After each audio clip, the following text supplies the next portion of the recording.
Hello and welcome to yet another episode of Umang X Vocal for Local. Hi, my name is Count. I'm one of the co-founders of FitKit. Why don't we start with getting to know a little bit about yourself, where you're from, and the drive for the particular venture?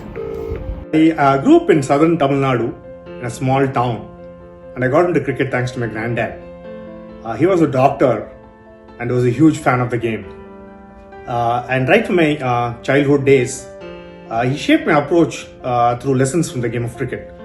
I remember when I was about 8 or 9 years old, to teach me how to prioritize in life, he told me a story on how he chose to miss his semester exams when he was doing his MBBS at Madras Medical College, and instead chose to go watch Lala Marnath and C.K. Naidu bat at Chepauk Stadium in Chennai when England was touring India in 1934.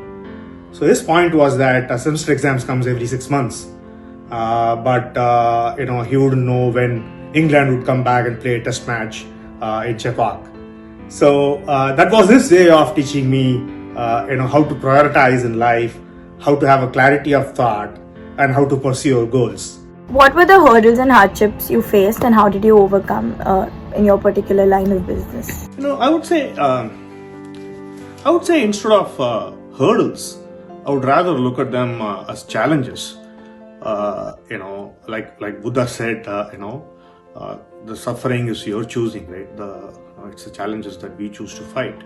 And as a team, we worked very hard to launch FitKit on March 29th for the IPL. But we all know with the COVID situation, what really happened, and we couldn't really go live as per our original go-to-market plans. So this completely changed because IPL was postponed indefinitely back then, and everybody's concern was obviously with the virus spreading. So what we instead did was on 24th of April, on my idol Sachin Tendulkar's birthday, we partnered with Mithali Raj, and we launched a fitness awareness challenge to urge cricket fans to stay fit during the lockdown. And donate 1,000 karma coins to Give India, our charity partner, to fight the virus with fitness. Wonderfully, 200 plus cricketers accepted the challenge of Mithali Raj, and thousands of fans also accepted the challenge. And the whole campaign, the awareness movement, went viral on Instagram.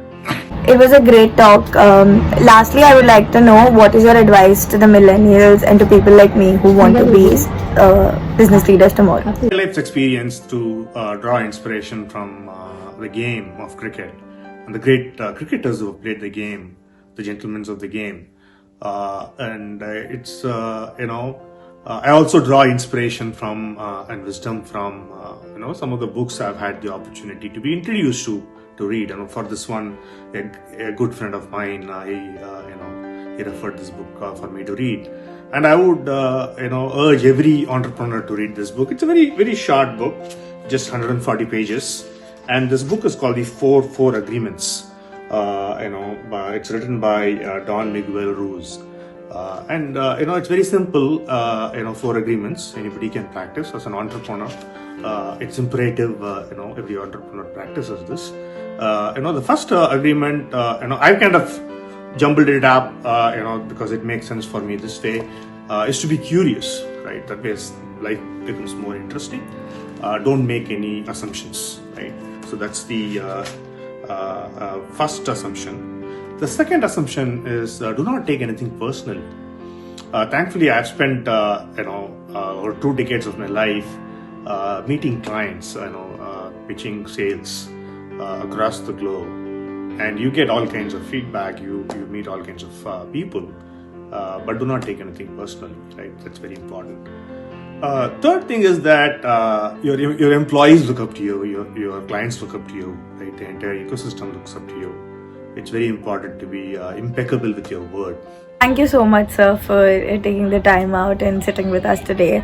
This was a phenomenal conversation, and I'm pretty sure that most of the youth today who's watching this has left inspired.